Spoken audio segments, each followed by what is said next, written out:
Hey guys, good morning. I want to talk to you our second about a story that if you grew up in church is semi-familiar, probably something you talked about in Bible school or Sunday school. If you didn't grow up in church, you're just unfamiliar with the story. Basically, it's the story of God sort of rescuing Lot from Sodom, and the story is real simple. So Lot is Abraham's brother. And through Abraham and Lot are kind of working together. They realize that both their clans are getting too big. They can't be with each other, so they sort of settle in different directions. Lot decides to take his group and settle down in like the Sodom and Gomorrah area, and so he goes down and settles in Sodom, and then Abraham settles east of there. I think east of there, and maybe west. East or west of there. He settles in a different area so that his clan can kind of spread out and have their own place and not be sort of quarreling and fighting with Lot's group. Anyway, as Lot settles in Sodom, Sodom gets this reputation, and not even a reputation, just a reality of massive, ugly, disgusting sin against the Lord. And so that city becomes one really known for unrighteousness and for unfaithfulness and really for just a pretty disgusting, ravenous type of sin. And so Abraham is chilling, and these three guys come up to him. They're supposed to be supposed to be like personifications of the Lord, of Jesus. Maybe even some would say maybe even Jesus himself. The way that Abraham bows down to him. I'm going to leave that to y'all's study if you'd like to look that up. But the point of the story is those three men then head to Sodom, and they tell Abraham, hey, we're going to Sodom to destroy it because of its unfaithfulness and because of how broken and nasty and sinful they are. And Abraham does his best to kind of persuade them that, hey, if there's righteous people there, will you spare the city? And he gets them down to essentially, hey, if there's and he does this like cool bargain with them, and he says, hey, if you find 10 righteous people, spare the city. And the Lord agrees, although he knows there's not 10 righteous people there. And so that the angels or the Lord or whoever they are get down to Sodom, and they seek to seek out Lot, and their hope is to save Lot. And they tell Lot, hey, we see you and hanging out with you. We're going to sleep in the town square that night. And Lot, kind of knowing the type of people that are around the city, says, no way am I letting you sleep in the town square. Come sleep in my house. And so he takes the guys and brings them into his house. It's really too late by that point. The people of the city of Sodom already know these three men are here.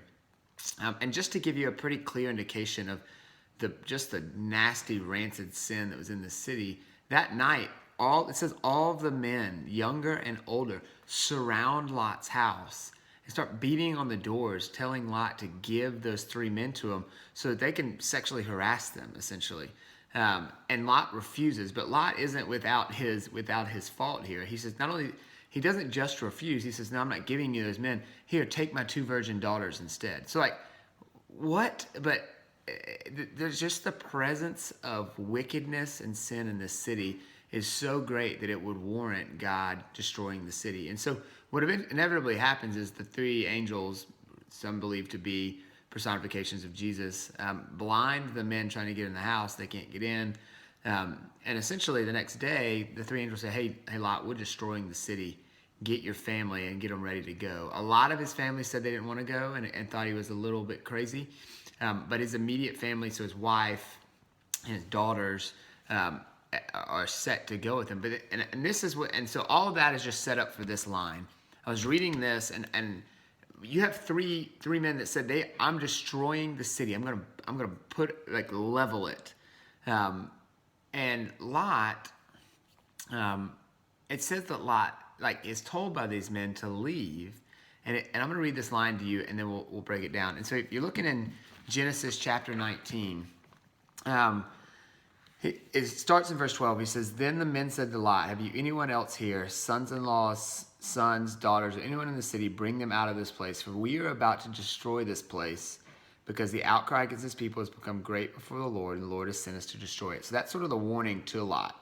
And then if you go on down, it says, as the morning dawned, this is verse 15, the angels urged Lot, saying, up, take your wife and your 2 daughters who are here, lest you be swept away in the punishment of the city. And listen to verse 16.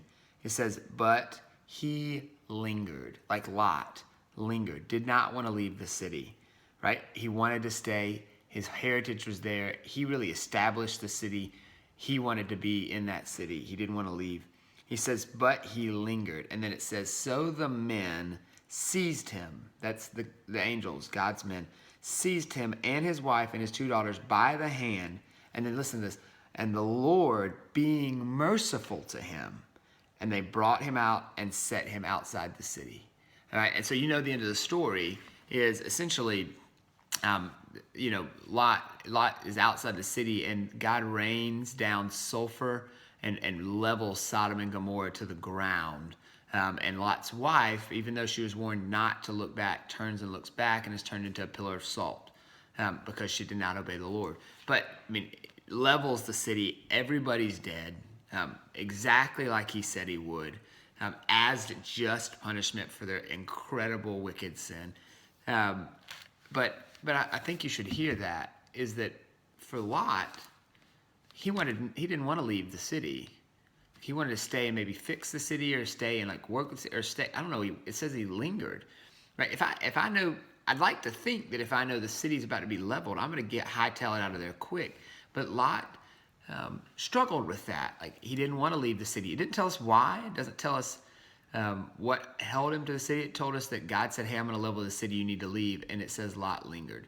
So Lot didn't want to go, but the angels literally forcibly removed him from his city.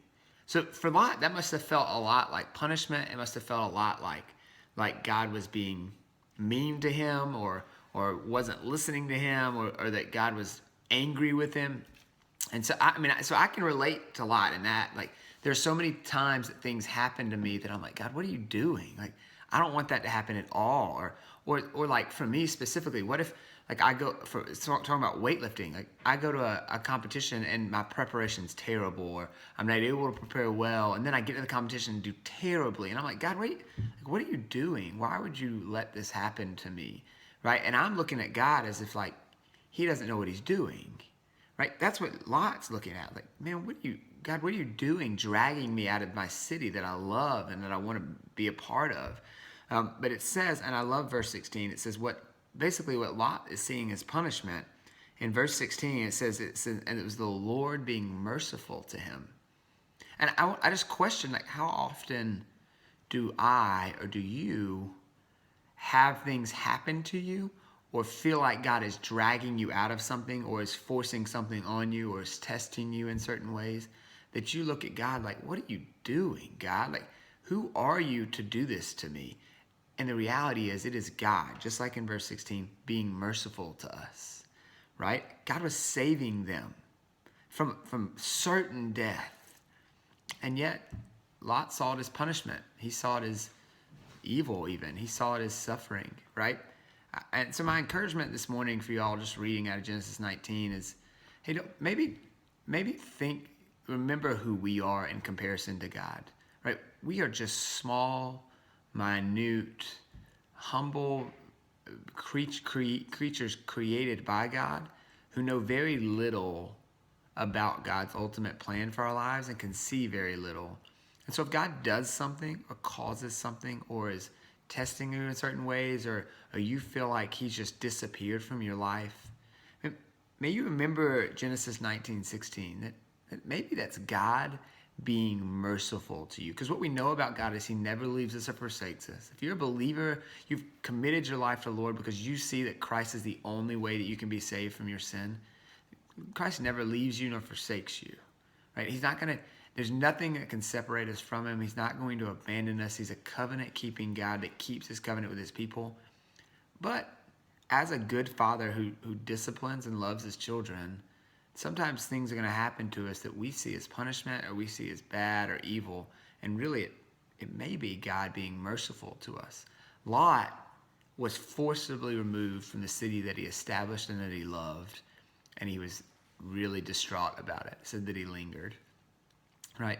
We know, looking at it however many years later from a much bigger macro view than Lot could see, that was indeed God's greatest gift to Lot. and it was mercy to him. How is that? So think about your shoes and the things that are happening to you. Are people going to look at your life, or are you even going to look at your life 15, 20, 30 years later and go, gosh, man, that was really hard then, but it was God's mercy to me in the midst of it. So that's my encouragement to y'all. Like, let's not be discouraged by our circumstances. Let's not be angry at God by our circumstances, but maybe let's look at Lot's situation and relate it to ours and see that maybe it is God's mercy in our lives. Love y'all.